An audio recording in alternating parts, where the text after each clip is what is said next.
皆さん、こんにちは、こんばんは。ウェブ予約当たってますか？すいません、こんな感じのところでスタートさせていただきます。大研遊戯のホイコーローでございます。本日も動画ご覧いただきましてありがとうございます。今日はですね、改めてちょっとまだ日本でロレクマラ苦しんでる方っていうところの、逃げ道じゃないんですけども、中国でね、どうやってロレックスを買えるかっていうところを最新情報を改めてちょっとまとめさせていただきました。ぜひ動画最後まで見ていただけると嬉しいです。また気に入っていただければですね、高評価、チャンネル登録のほどよろしくお願いいたします。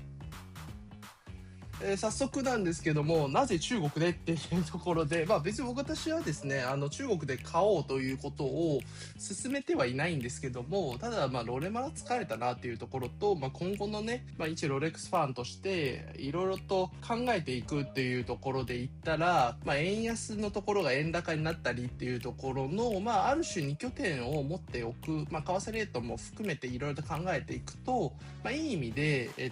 よりこう楽しんでロレックスをこう長年購入していけるような、そんなちょっと攻略的な感じになるかもしれないんですけども、そこを目指して、皆さんに情報発信をさせていただいております。ではですね、まず中国のロレックスマラソンどうやってやるんだっけっていうところなんですが、まず中国なんですけど、いろいろと改めて日本との違いっていうところで、まとめさせていただきました。一番大きなところでいくと、まずは、店舗に行くと並ばないで済む。はい、これがすごい。もちろんどの店舗でもね、並ばないっていうわけではないんですけども、大体の店舗だと並ばないで済むっていうところと、二つ目はですね、ウェブ予約っていうものがないので、もう本当に現地に行くっていうところか、あるいは事前に一回行くことによって、そこの店員さんとつながることによって、WeChat で、連絡取れるようになるんで、何が欲しいっていうところを伝えておくと、事前にもうこういうの入荷できたよっていうところも教えてくれるんで、そこに対して、じゃあ私これ欲しいって思ったらすぐさま中国に飛べるっていうような、関係値を作れるっていうところになりますね。購入制限がありませんっていうところで、日本だとね、半年だったりとか、モデルによっては1年だったりっていうところになるんですけども、中国現地だと今のところまだそういった制限は設けられてないので、欲しいモデル何本でもっていうところになりますという形なんで、欲しいものがあれば、出会えればですね、ぜひともですね、購入するというところが良いかなと思っております。ね、我々ですね、日本にいるんで中国行くっていうことに対して免税が適用されます。で、今現状ですね、免税がちょっといろいろと地域によって変わってきてる部分があるんですけども、引き続き、一部地域だと、ステンレスモデルから、金無垢モデルまで全部が免税される部分と、北京、上海のような主要都市だと、もう金モデルは免税できませんっていうようなところも出てきていますので、もし金モデルが欲しいっていうのであればですね、早めにっていうところと、あとはですね、場合によっては日本の二次流通の方が、ちょっとお安かったりしますんで、正規店で、例えば、私の動画でも話しさせていただいているランクとかそういったものだったりとか、で、将来的に、デートナを狙っていきたいっていうような、そういった方じゃない限りはですね、二次流通でちょっと一回考えていただくのもありかなと思っております。ではですね、じゃあ、実際に現地に行くってなった時にどうするかっていうところになるんですけども、まずですね、ここはもう本当にお店に入っていくっていうところになるんですが、おすすめとしてはですね、2店舗以上あるところがいいかなと思っております。で、私はですね、以前行った、大連っていうところには、2店舗っていうところがありまして、それ以外にもですね、信陽だったりとか長春っていうところで、北部だったりとか南部にもですね、複数そういった2店舗以上のところがありましたというところになりますので、そこに関してはですね、随時、ローレマルができる状態っていうところがいいかなと思っています。で、上海はですね、めちゃくちゃ多いんですよ。これ9店舗あります。一つの地域っていうところで9店舗あるので、東京なんか比べたらね、もっとね、あってもいいかなと思うんですけども、9店舗っていうところで、回りがいがあるかなっていうふうに思っています。で、北京だと、5店舗ありますので、そこでもですね、1日2日かけて、やっと回れるような形になると思いますんで、5店舗ギリでこう、1日行けちゃうような猛者も中にはいると思いますんで、往復のね、飛行機とか、チケット代っていうところと、ホテル代だったりっていうところ1泊2日っていう感じで行くと、そうですね、北京、上海とか、あるいは2店舗以上あるっていうところを必ずこう行くような形にしておくのは、まずは手法としていいのかなというふうに思っています。で、入っていくと、店員さんっていうところでいくと、ほとんど中国対応なんですよ。で、これはですね、まあ正直言うと英語でも対応してくれるんですけど、中国語ができた方がマシっていうのはマジであって、中国語を喋ることによって裏情報めっちゃ出てきます。例えば私なんかはですね、大連行った時には、出てきた情報としては入館のタイミングのお話だったりとか、こういった形で、エクセル表一覧で、ちょっと我々の方ではまとめてますよ。で、何かこう、今後、展示した後にですね、販売できるものっていうのは、こういった形になるんで、何か気に入ってるものありますかっていうような話まで、ちょっと深くね、話し込めたりとかしますんで、そういったところを含めると、もしかしたら、知り合いの、翻訳できる人だったりとか、知り合いでもいいですし、そういったところでちゃんと中国語対応していくっていうのはですね、いいかもしれませんっていうところですね。で、あと一つですね、上海にですね、めっちゃいい店舗があるんですよ。これね、プフェラさんの、直営店なんですよね。プフェラさんは、皆さんがご存知のように、ロレックスが、完全子会社した時計を売る、老舗っていう形にはなるんですけども、いわば直営モデルっていうところで、これほとんどヨーロッパにお店が集まっているんですよ。で、ただアジアの中で唯一1店舗直営店があるのが、上海のお店っていうところで、そこに関してはですね、認定中古も置いているようなところになるんですよね。で、この店舗だけね、ちょっと異常にこう厳しいっていうことになっていて、多分運営方法が、現地のね、法人っていうところでいろんなこう運営会社さんがある中でちょっと緩めだったりっていうところと、直接ね、私がね、WeChat とつながってこういう在庫あるんですけどどうですかって勧められるような、そんな営業はしませんっていうところで、よりヨーロッパ寄りの運営をされているような形になりますね。なので中に入ると多分このお店だけは多分今日も在庫ありませんっていうような状況だったりとか、あるいは、免税に関しては確か認定中古もそういった、免税は適用されませんみたいな、そういった厳しいルールもをやってるんですけども、ただですね、唯一このお店を攻略するっていう意味で言ったら、ロレックスに直でデータを蓄積できるんですよ。これすごいことだと思っていて、っていうのはですね、日本もそうなんですけども、日本のロレックス子会社があって、そこに対して各運営会社さんがあって、各店舗があるっていう形になるんですけども、そこで購入すると、ランク分けっていう形で各代理店が持つようになるんですよね。でそれが横転されてるかどうかちょっとわからないんですけども、そういった形で、ロレックス最終的には日本としての購入利益っていうのは多分、日本ロレックスが持ってるような状況になると思うんですよ。ただですね、この店舗っていうところで言うと、ブフェラって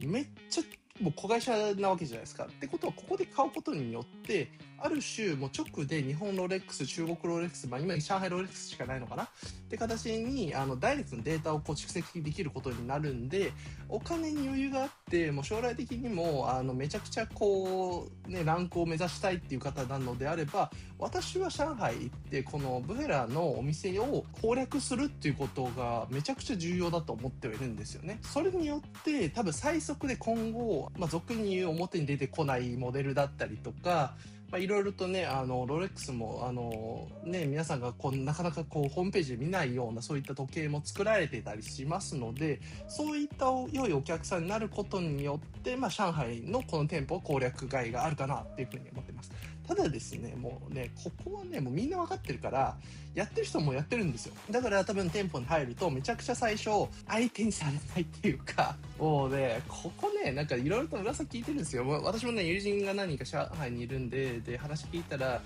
店舗入ると、あんまり対応良くない。で、他のお店だと、いろいろと話はできたりとか、あるいはそういう、なんというんですかね、いろいろと買ってくれたらこうしますよ、みたいな、なんかそういうね、それっぽい話が出てきたりとか、場合によってチューダーで買ってくれたら、こういう形で、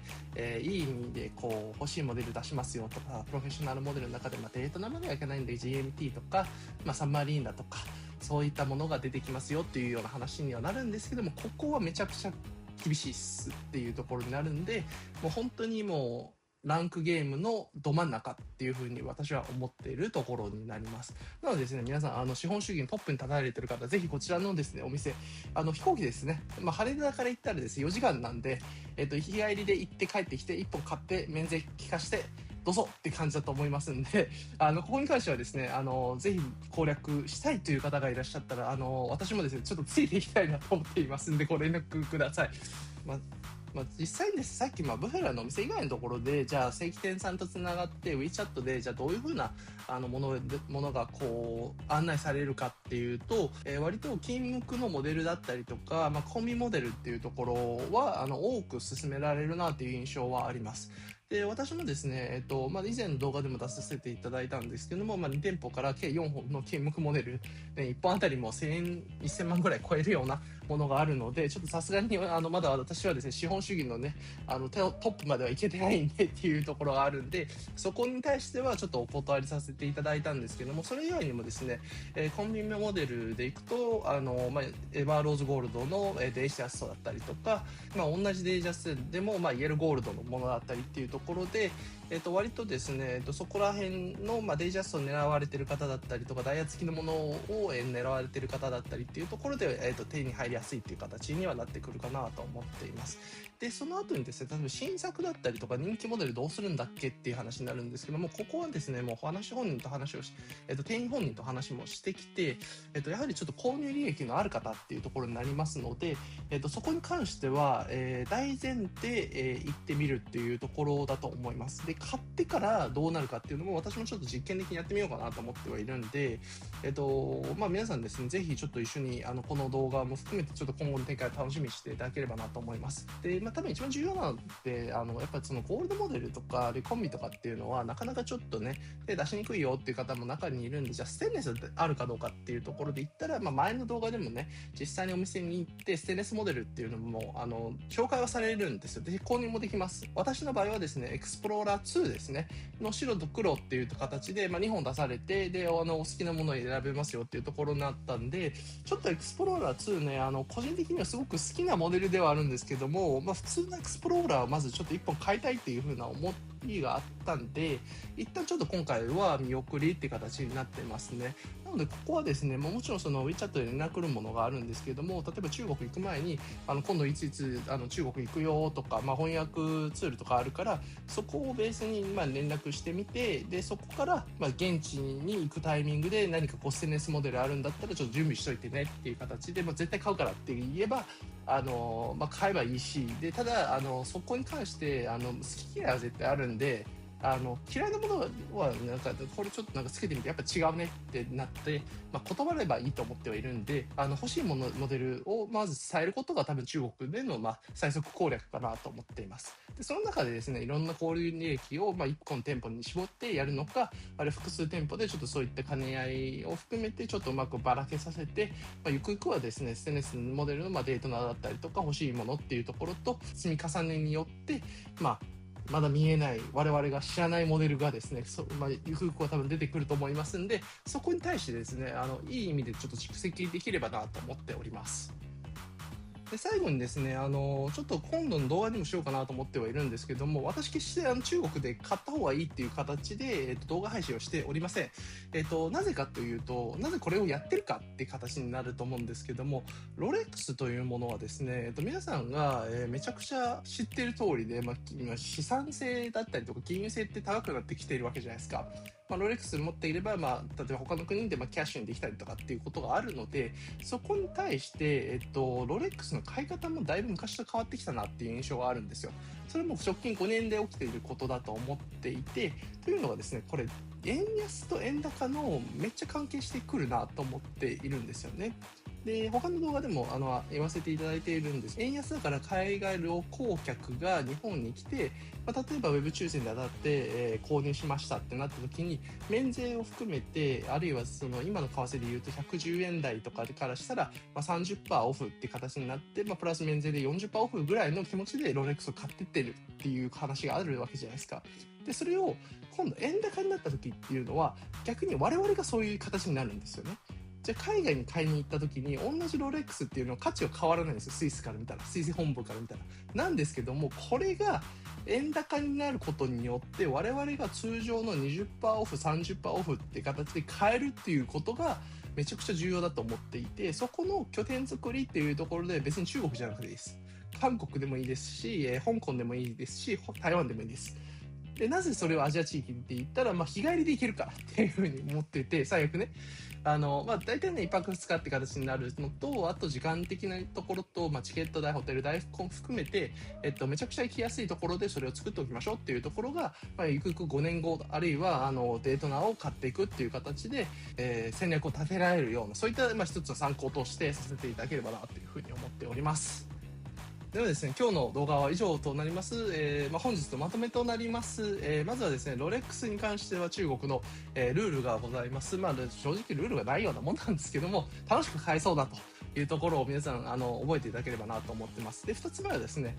基本的にはロレックスっていうのはですね、日本以外のところでいくと、ランク制のポイント制みたいな形の、ルールになっておりますので、早めのそういったランク蓄積だったりっていうところが、レアモデルだったりとか欲しいモデルへの最速の道になるというところになります。で、3つ目はですね、円安円高を考慮して、5年後見据えた時にですね、2拠点で買えるということが、最もロレックスを楽しむっていうことを私は提唱している部分がありますので、ぜひ皆さんですね、日本に限らず、中国とか香港、台湾、韓国っていうところで、そういった拠点作りも含めてですね、楽しんでいただければなというふうに思っております。それではですね、次の動画でお会いしたいと思います。この動画ですね、気に入っていただければですね、ぜひ、高評価、チャンネル登録のほどよろしくお願いします。それではバイバイ。